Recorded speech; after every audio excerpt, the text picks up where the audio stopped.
Since my family lives in Europe, I got used to celebrating Thanksgiving with my ex-in-laws. We would drive down to Delaware and we would go antiquing, we would play pinochle, we would cook together, and it was a great time. So when my marriage ended, I felt a void.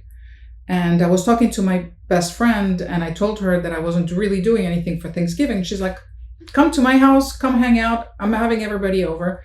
That was 13 years ago.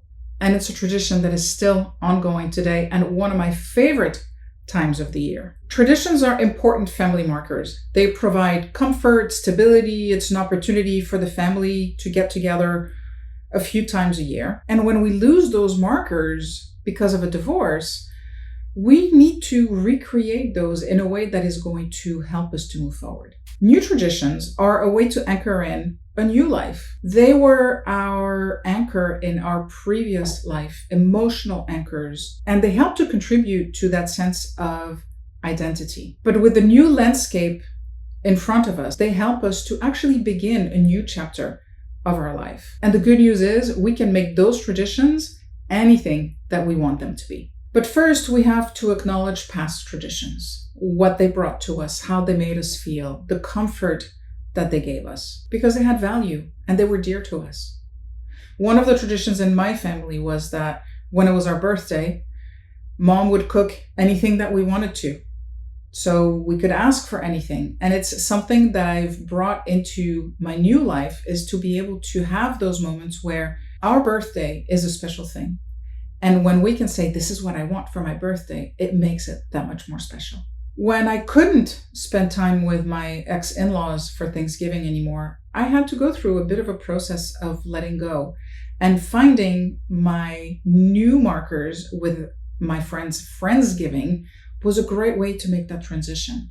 Because I was able to still celebrate the holiday, but instead of feeling down because I wasn't celebrating with my in-laws, now I'm able to celebrate with other people whom I love. So moving forward, you get to decide what traditions you keep and what traditions you let go of. And if you have children, give them the opportunity to also participate in what those new traditions should be.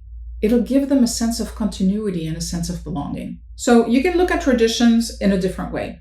You have solo traditions, like you might want to take once a year, a 2-week trip by yourself, right? That's a tradition.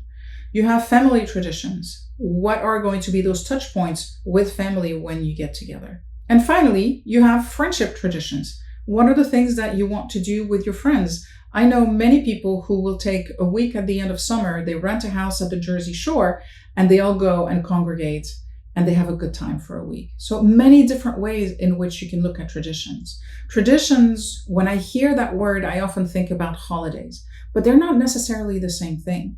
Now, you're still going to have to recreate what you want your holiday traditions to be, but you get to choose how those are going to look like. And you might be sad at having to let go some traditions, which is perfectly normal, but also get excited about the opportunity to create new ones. Whether it's new traditions for yourself, for your family, or with your friends. And it's not always going to be easy, huh? You're going to face some resistance. You might be resistant to the change, but it's also an opportunity to create something new. And if you face that resistance, especially if you have children and they start asking tough questions, that's where your communication skills are going to come in handy.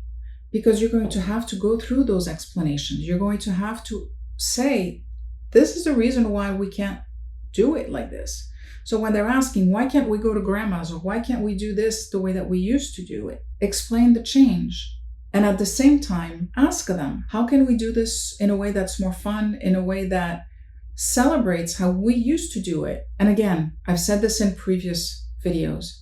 If you feel overwhelmed, or if you need to talk this through with someone, whether you tap into your support system or you have something more structured, either way, it's okay to ask for help. Creating new traditions is part of the healing and the rebuilding process after divorce. And you might try some things and they don't work out.